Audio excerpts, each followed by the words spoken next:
નમસ્કાર ખેડૂત મિત્રો, હું છું પ્રકાશ ચોથાણી, ખેતીવાડી નિગમ જુનાગઢ. આજની કૃષિ માહિતી મિત્રો, આજની કૃષિ માહિતીની જો વાત કરવામાં આવે તો અત્યારે સૌરાષ્ટ્રના મોટા ભાગના જિલ્લાઓની અંદર તુવેરનું વાવેતર જે છે વ્યાપક પ્રમાણની અંદર છે. તુવેરની અંદર ખાસ ઘણા ખેડૂતો જે છે એમને પહેલી વખત વાવેતર કરેલું છે.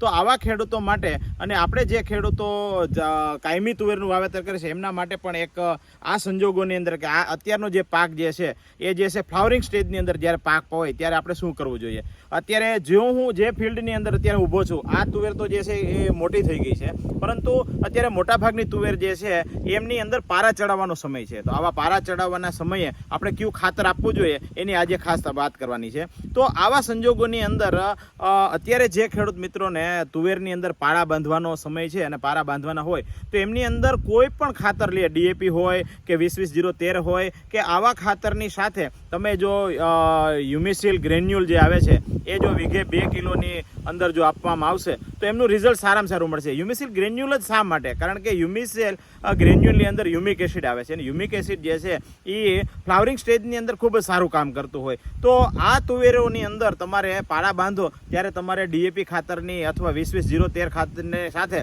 તમે જો વીઘે 2 કિલો હ્યુમિસિલ ગ્રેન્યુલ આપશો તો એનું રિઝલ્ટ ખૂબ સારામાં સારું મળશે. બીજું ખાસ મિત્રો કે જે ફ્લાવરિંગ સ્ટેજની અંદર તુવેર હોય કે આવા પ્રકારની તુવેર કરમરિયા આવ્યા હોય તો આ સમયની અંદર એમની અંદર વાયરસ આવવાની શક્યતાઓ રહેલી હોય છે. એટલે તો આ સંજોગોની અંદર તમારે એમની અંદર જો તમે પ્રાઇમસી આલ્ફા અને કોઈ પણ પ્રકારના ચૂસ્યા પ્રકારની જીવાત, કારણ કે ચૂસ્યા પ્રકારની જીવાત છે એ વાહક હોય છે, એટલે એ વાયરસ જે છે એ ફેલાવાનું કામ કરતી હોય તો એ જે છે એમની અંદર તમારે થાઇમેથોક્ઝામ છે કે ઇમિડાક્લોરપ્રિડ છે, આવા કોઈ પણ તત્વોને ઝેરની સાથે તમે પ્રાઇમસી આલ્ફા જો વાપરશો તો પ્રાઇમસી આલ્ફાની અંદર રહેલા તમામ ન્યુટ્રિશિયનોના કારણે એમનું જે ફ્લાવરિંગ સ્ટેજ છે એ કંઈક અલગ જ દેખાશે અને તમારા પાકની અંદર 24 થી 48 કલાકની અંદર પ્રાઇમસી આલ્ફાનું રિઝલ્ટ મળશે. આપણે ખ્યાલ જ છે કે આપણે છેલ્લા 2-3 વર્ષથી આપણે પ્રાઇમસી આલ્ફાનો ઉપયોગ કરીએ છીએ તો ફ્લાવરિંગ સ્ટેજની અંદર ખૂબ જ સારું પરિણામ મળશે. એટલે ખેડૂત મિત્રોને ખાસ ભલામણ છે કે